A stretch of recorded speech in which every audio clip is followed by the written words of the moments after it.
assalamualaikum Bunda. Bun. Ya. Bunda. Iya. Pertanyaan yang bagus banget nih dari Bunda Justin. Ya. Justin. Nih, Apal ya Bang sekarang ya karena ada inisial nama. apa ada inisialnya? Gimana Bang? Bunda langsung bahas. Masya Allah bahas ya. Iya, Bunda. Masya Allah Bun. Iya. Bunda. Iya. Pekerjaannya bagus.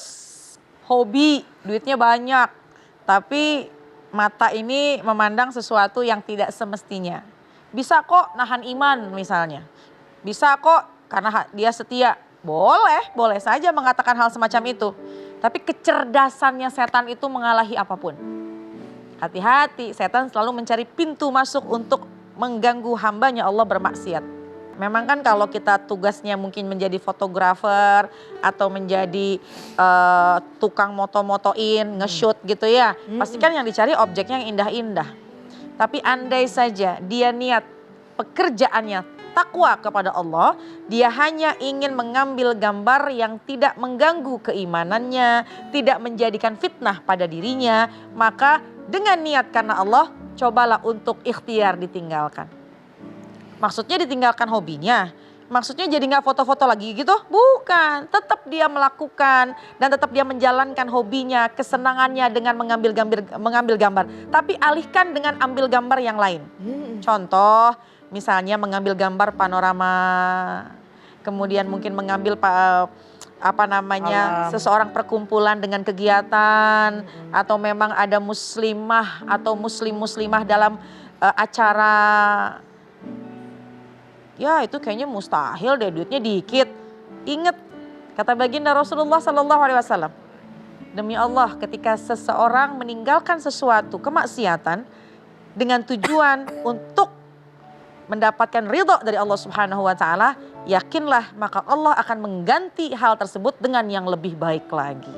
Amin ya rabbal alamin. Kita kadang-kadang melihat kuasa manusia terbatas kan. Ini gajinya banyak, duitnya gede. Nanti kalau saya berhenti kerja gimana caranya? Tapi kenapa kita tinggalkan itu? Karena demi menjaga mata kita, menjaga jiwa kita, menjaga keluarga kita, dan pun juga kita menjaga perasaan istri kita. Udah deh, saya pengennya fotonya dengan yang baik-baik aja. Sambil kita mengangkat tangan kepada Allah, yakinlah, yakin, sangat yakin. Allah akan memberikan jalan keluar dari berbagai macam masalah kita. Amin ya rabbal alamin. Kadang Bang, seseorang itu perlu niat dulu. Ketika niat sudah kuat, maka jalankan. Kita belum menemukan jalan keluar setelah itu. Tapi ketika kita punya niat baik, kemudian kita lakukan, maka Allah akan membuka 70 pintu kebaikan. Subhanallah. Bun. Ya. Bunda. Ya. Ada yang baper, silakan. Yang mana nih? Bunda. Yang energik sekali. Energik. Tapi Bunda nggak ada ininya nih. Inisial namanya ya. Inisial. Berarti tanpa inisial pasti namanya Silakan Bunda, pakai mic-nya.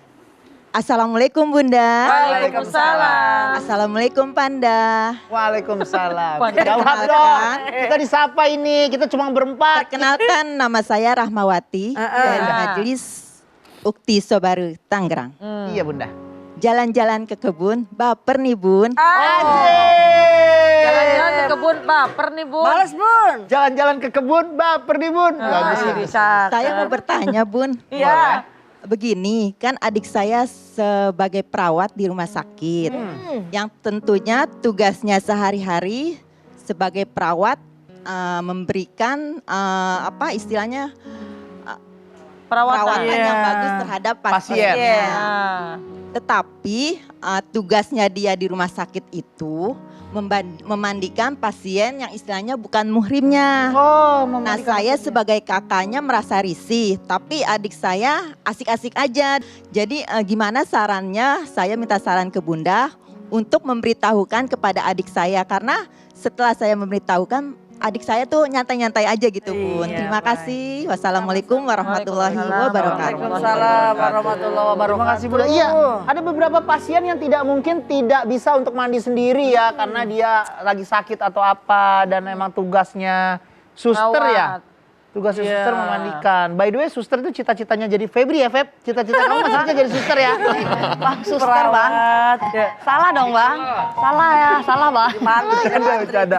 Ini gimana nih Bunda ya? Emang bagus nih pertanyaannya nih. Baik Bun. Ya. Bunda.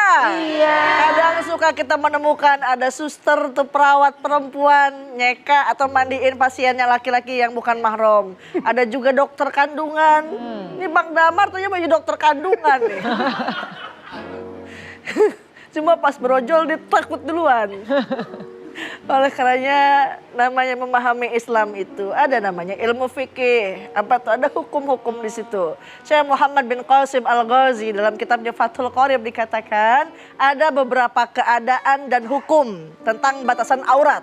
Yang pertama, pandangan laki-laki kepada wanita yang bukan mahramnya yang jadi sebab bikin nafsu atau potensi buat zina itu tidak diperbolehkan. Hatta nenek-nenek. Nenek-nenek nih udah nenek-nenek tetap masih pakai nutup aurat. Yang keduanya, pandangan seorang suami dan istri tentu diperbolehkan untuk melihat seluruh tubuhnya walaupun dimakruhkan untuk melihat kemaluannya. Yang ketiga, pandangan laki-laki dan perempuan yang mahram dibolehkan melihat seluruh auratnya kecuali pusar dan lutut. Ya, di antara itu tidak boleh diperlihatkan. Dan yang keempat, pandangan laki-laki kepada perempuan dalam pengobatan. Dokter kah, suster kah? Dengan catatan pengobatan dilakukan tentunya pertama ada izin daripada suami atau mahram atau perempuan yang terpercaya, asisten dokter lah atau asisten suster dan lain sebagainya. Dan tentunya pemeriksaan ini pun apabila sudah tidak ada lagi dokter perempuan di tempat tersebut. Banyak di desa-desa terpencil yang masih belum banyak tenaga medis perempuan. Begitupun seorang dokter laki-laki. Makanya ini pentingnya pentingnya ilmu sebelum beramal. Makanya ada empok diem-diem aja karena punya ilmu. Karena meyakini kalau yang ia lakukan itu adalah untuk menolong, ya, bukan untuk mencari nafsu atau dan lain sebagainya. Makanya Bang Damar kagak mau jadi dokter kandungan karena takut ke dalam-dalamnya. Nah, Allah Ta'ala alam. gitu ya Bun. Bunda. Ya. Ada yang baper lagi gak? Silakan. Oh saya boleh. Alhamdulillah. Silakan Bunda. Assalamualaikum warahmatullahi wabarakatuh. Waalaikumsalam warahmatullahi wabarakatuh. Assalamualaikum Bunda. Waalaikumsalam. Assalamualaikum Panda. Waalaikumsalam. Jawab dong, kita minoritas ini. Waalaikumsalam. Nama saya Neni. Oh Bu Neni. Oh Neni. Dikit lagi tadi. Dari Majlis Pisau Baru Tangerang. Ya. Iya Bunda, sama teman-temannya ya. Mikir kurang dekat Bunda. Bunda, mau tanya. Boleh. Saya kan punya ponakan. Dia kerja di supermarket. Terus dia ponakan itu tuh ganteng, pokoknya tampan sekali gitu. Terus pernah saya ngelihat saya pas lagi ke sana dia tugas sebagai kasir. Nah, setiap ada yang beli tuh kalau yang wanita itu seneng gitu berlama-lama deket dia gitu. Iya. Saya tuh Karena kayaknya cakep ya. jadi saya risih gitu. Terus tapi padahal ponakan itu sih biasa-biasa aja, nggak ada Nanggepin lah. kayak biasa aja dia nggak. Masih begitu lah. Iya. Terus bagaimana itu kan termasuk jina mata ya Bun ya. Bunda, bagaimana saya harus menasihati ponakan saya? Dan kan nggak mungkin ponakan saya suruh pakai topeng gitu. Jadi gimana cara nasihatin ponakan saya Bunda? Iya. Oh iya. Tidak menimbulkan fitnah jina mata gitu. Iya. Wassalamualaikum warahmatullahi wabarakatuh. Waalaikumsalam. Bang, udah Bang. Bang, ayo pulang Bang, Bang, ayo. lagi. Terpesona. Iya, ini saya nyontohin. Jadi kan keponakannya dia itu berarti menjadi objek ya. Iya. Objek zina mata orang-orang yang melihatnya. Ganteng berarti Bang. Iya, tapi dia nggak Atau cantik. menyadarinya. Iya, Bunda ponakannya laki-laki apa perempuan? Laki-laki, berarti ganteng. Oh, jadi kalau menarik. ada yang belanja nggak mau kembalian gini aja terus aja gitu. Iya. Iya benar. Tapi sebagai info aja nih Bunda ya, saya SMP SMA itu saya digila-gilai cewek loh. Oh ya. Allah. Jadi Maksudnya gimana? cewek setiap lewat tuh Melki gila, Melki gila gitu. Bunda langsung Oh, jawab. langsung jawab. Baik deh, ya Allah. Bang Melki kayak terpesona dengan Bunda Neni. Iya bener. Masya Allah, Bun. Ya. Bunda. Punya ponakan, punya anak, punya saudara. Misalnya ganteng atau cantik luar biasa. Setiap kita jalan, orang ngeliatin dia. Kita jalan lagi, diliatin lagi. Lalu apa yang harus kita lakukan? Bersyukur. Bersyukur kenapa? Karena memiliki karunia. Indah dalam pandangan. Yang kedua, selain kita bersyukur, coba liatin. Jangan-jangan bajunya miring sebelah. Iya. Oh jangan-jangan ada yang aneh ya. Jangan diliatin, kan gitu tuh. Jangan kepedean ya Bun. Nah, jadi Masya Allah. Ya bercanda ya Bun ya. Artinya bagaimana kalau memang ada keluarga kita diliatin. Kuncinya adalah Allah itu mencatat apa yang kita lakukan kepada orang lain. Bagaimana mata kita, bagaimana hati kita, bagaimana telinga kita. Bagaimana langkah kita dan bagaimana jawarih, bagaimana anggota tubuh kita. Itulah yang akan dipertanggungjawabkan kelak nanti. Tapi Allah tidak akan meminta pertanggungjawaban bagaimana pandangan orang lain kepada kita. Asalkan kita bisa menjaga diri jangan sampai menimbulkan fitnah. Seorang laki-laki baina surra wa rukbah tertutup. Tapi tentunya kan bukan saja antara pusar sama lutut yang tertutup, tapi ada adabnya, berpakaian kemeja, berpakaian kaos yang pantas ketika kita berjalan.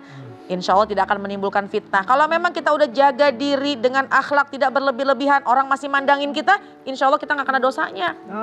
Oleh karena itu, kalau kita dipuji, jangan lupa kembalikan semua kepada Allah dengan mengucap Masya Allah, Tabarakallah. Gitu ya Bun ya.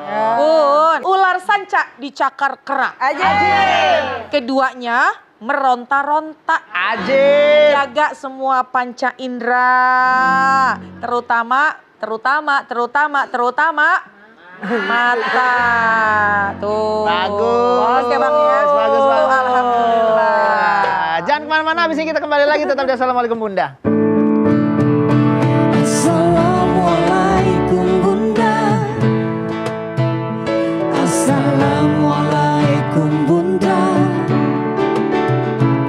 Setiap permasalahan ada hikmahnya. Islam itu benar.